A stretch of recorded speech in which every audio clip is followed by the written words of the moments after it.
Em uma sala escura cheia de portas, um pequeno dragão tenta fugir.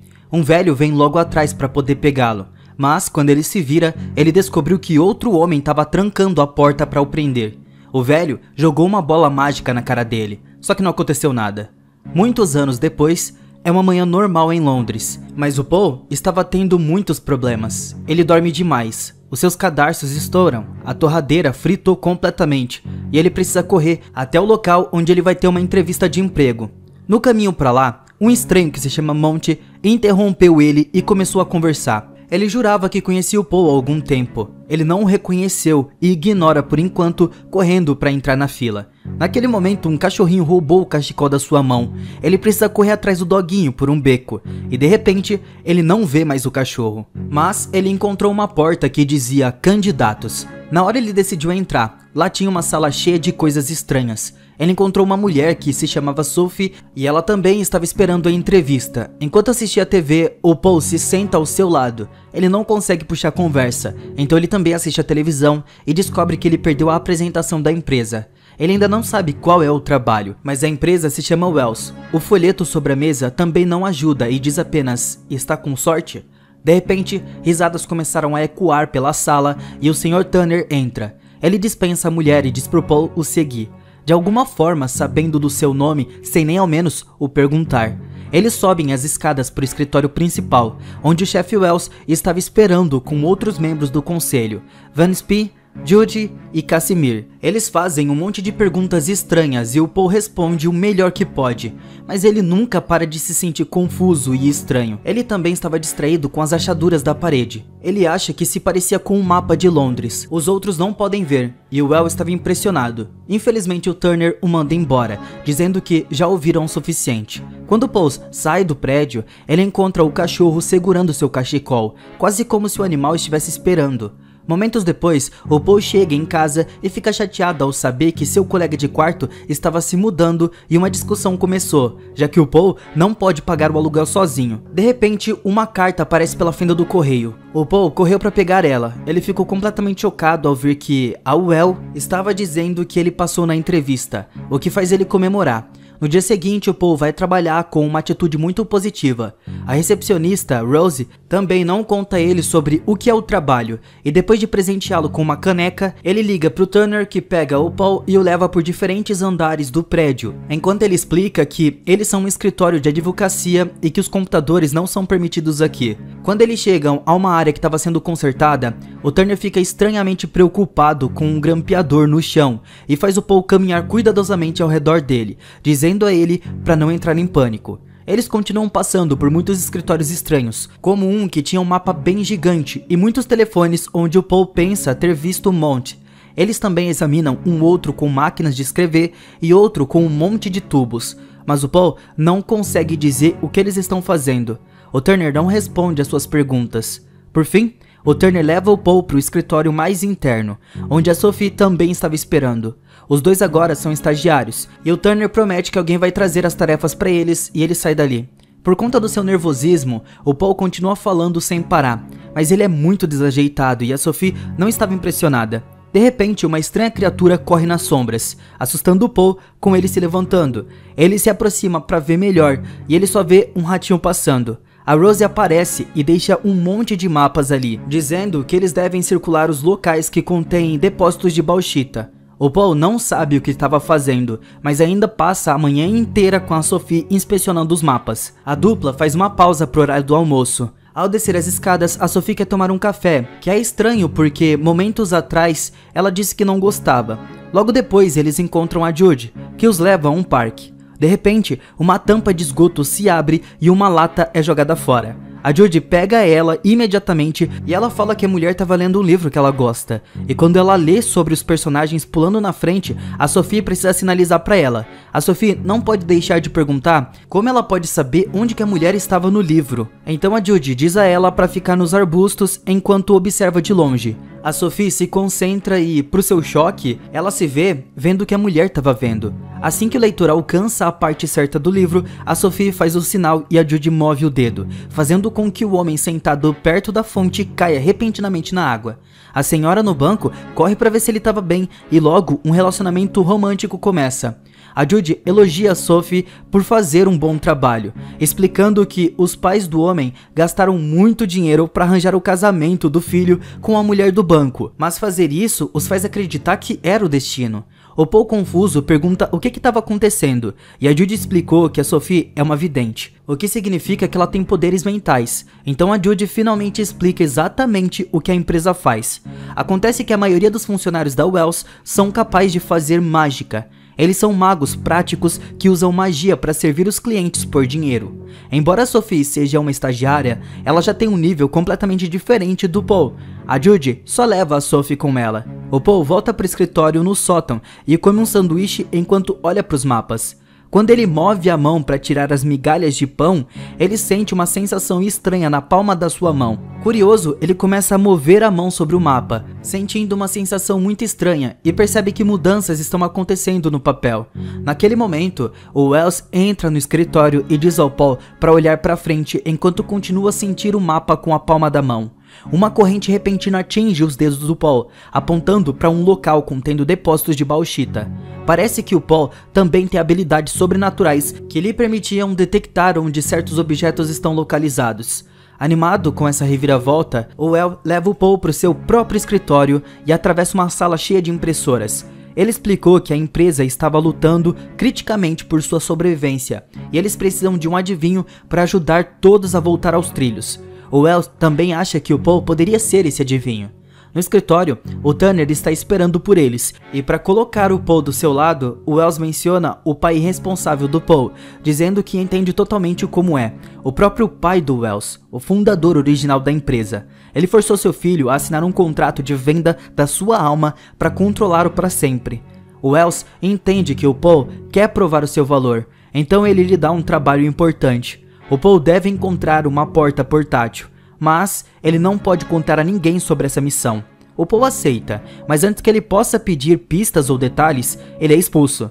Então o Paul decide procurar a porta no prédio da empresa. Ele vai tocando as paredes, paredes por paredes, janelas e portas, mas é tudo em vão. Ele é subitamente interrompido pela Vance P. O cabelo mágico dela se move sozinho, enquanto ela fala. Ela bate um papo e parece muito amigável, mas quando ela menciona a magia ilegal, o seu cabelo se move sozinho. Depois que o Paul sai, a porta próxima se camufla em uma parede. Mais tarde, em casa, o Paul tenta dormir, apenas para ser acordado de repente. O Casimir aparece. Sua habilidade consiste em controlar sonhos, o que significa que isso não é real. Ele quer saber por que a Wells contratou o Paul, mas o Paul mantém o segredo conforme o prometido. Irritado, o Casimir usa a magia para começar a dobrar a perna do Paul. Seus dentes caem e suas orelhas crescem. Embora seja um sonho, o Paul ainda estava apavorado e não consegue deixar de contar a verdade. O Casimir explica que a porta portátil pode abrir o banco dos mortos e se prepara para sair. O Paul, por um momento, pensa que está acordado, mas isso ainda é um sonho e ele é capotado. No dia seguinte, a Sophie chega ao trabalho e encontra a Rose dando uns beijos em um grampeador. Enquanto isso, o Paul continua procurando ao redor do prédio da empresa e vê as palavras Banco dos Mortos com uma flecha escrita no chão com grampeadores. Seguindo a direção da seta, o Paul desce na escada e suas mãos reagem rapidamente à energia nas paredes, revelando algumas obras de artes incríveis. Eventualmente ele encontra um porão mal iluminado e uma porta de enrolar com uma mensagem dizendo somente goblins. O Paul abre a porta de qualquer maneira, mas lá dentro há apenas um depósito comum. Antes que ele pudesse inspecioná-lo completamente, o Turner aparece e o expulsa, dizendo que ele não tem permissão para entrar lá e aconselha o Paul a sair antes que algo horrível aconteça com ele. No meio desse tempo, a Sophie continua trabalhando com a Judy, que continua recebendo mensagens das mãos que saem dos esgotos. A Judy explica que essas mãos pertencem a goblins que trabalham com magos há anos e são capazes de observar humanos sem serem detectados. Para a missão de hoje, a Judy faz a Sophie assinar um animal de estimação perdido em uma loja para que o proprietário possa se reunir com seu primo em alguns dias. Esse cachorro perdido acabou sendo uma foto do cachorro com o cachecol do Paul. De volta ao Paul, ele continua a olhar o prédio, mas sem sucesso. Quando ele retorna ao escritório, ele encontra o Tanner discutindo com a Sophie sobre alguns problemas com o contrato dela. Agora é hora de ir para casa, e na saída, a Sophie não consegue deixar de parar para comer um monte de alcaçuz, embora ela tenha dito antes que odiava alcaçuz. De repente, ela começa a sentir nojo e o Paul leva ela até um bar para tomar uma bebida e limpar a boca. Eles conversam por um tempo apenas para terminarem uma discussão sobre quem estava se saindo melhor no escritório.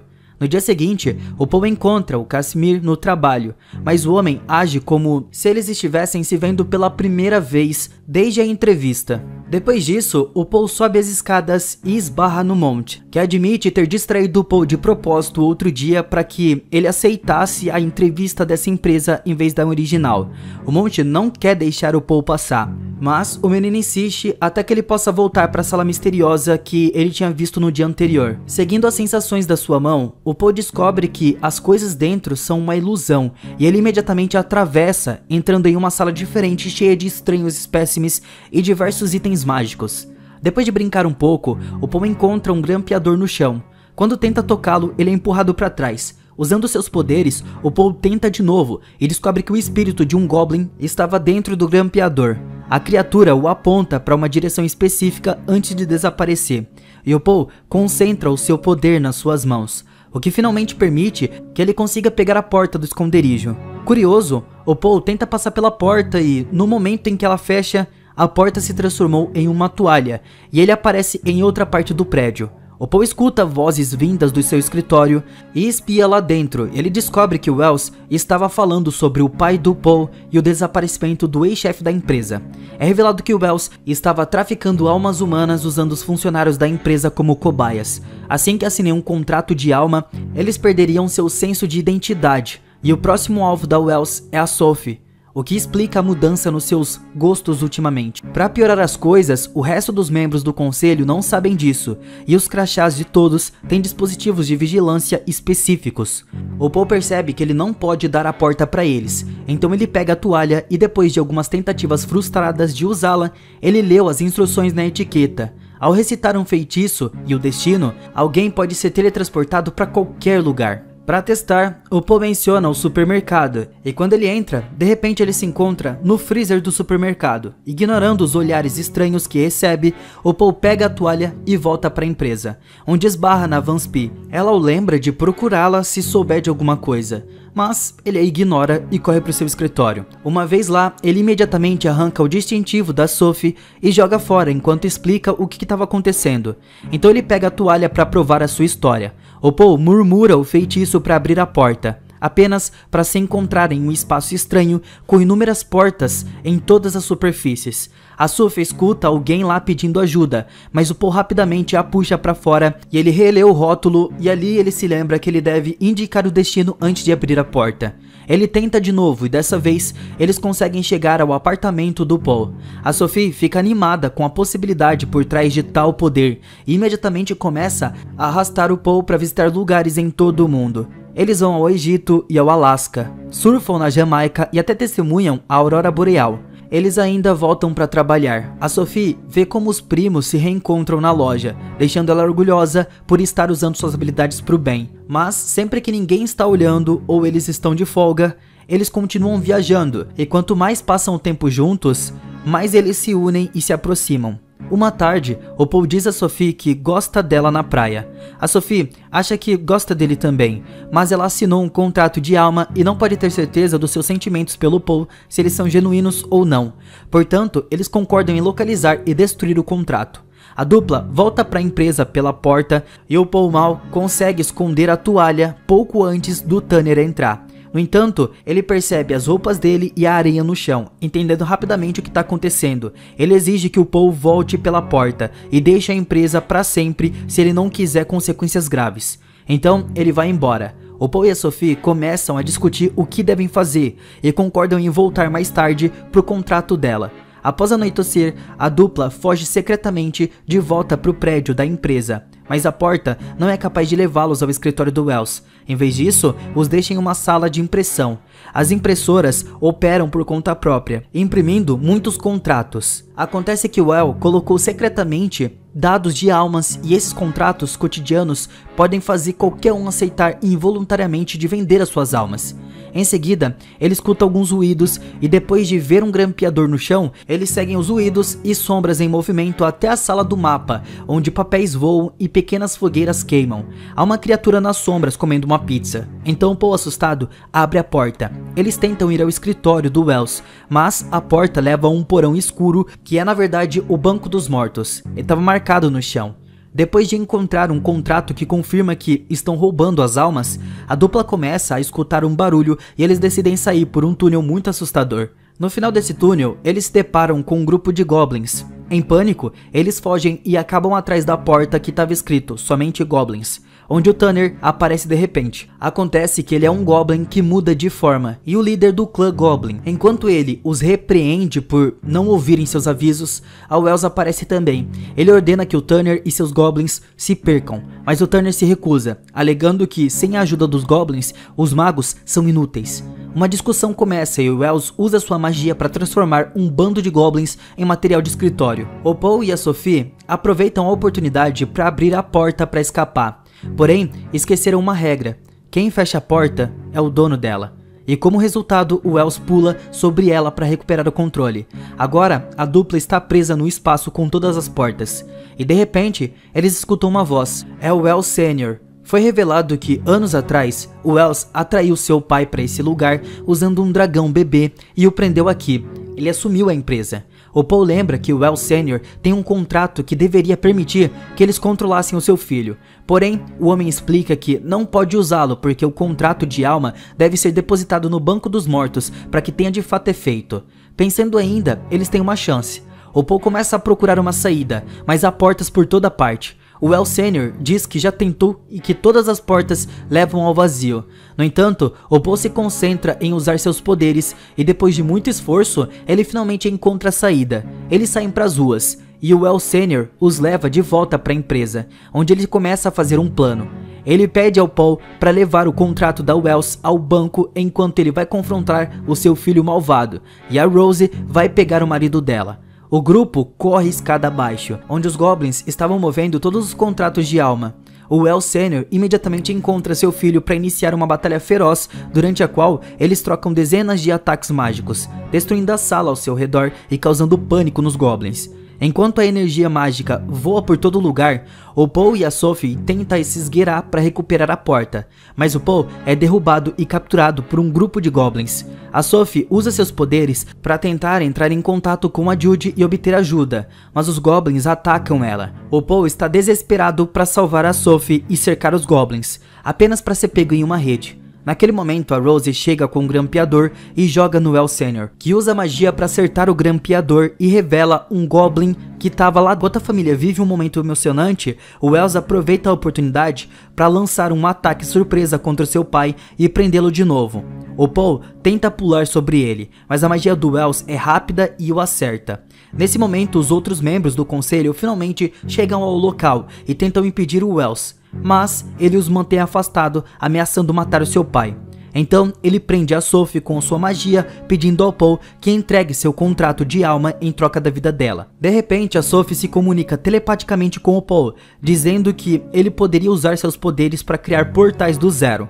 O Paul se concentra e estende a mão, fazendo com que várias portas apareçam na sua frente. Ele convoca um deles sob o seu pé e pula direto para o banco da morte, onde imediatamente ele entrega o contrato da alma do Wells a um funcionário. Enquanto ele pede uma troca especial, no momento em que o funcionário recupera a alma, os poderes do Wells desaparecem imediatamente, o que permitiu ao Wells Sr. prender seu filho malvado com magia, enquanto a Sophie pega de volta a toalha para abrir a porta do quarto escuro. Então Wells Sr. tranca seu filho dentro de casa como vingança pelo que ele passou nos últimos anos. Depois, o Wells Sr. arranca as instruções da toalha, dizendo que a porta nunca mais se abriria.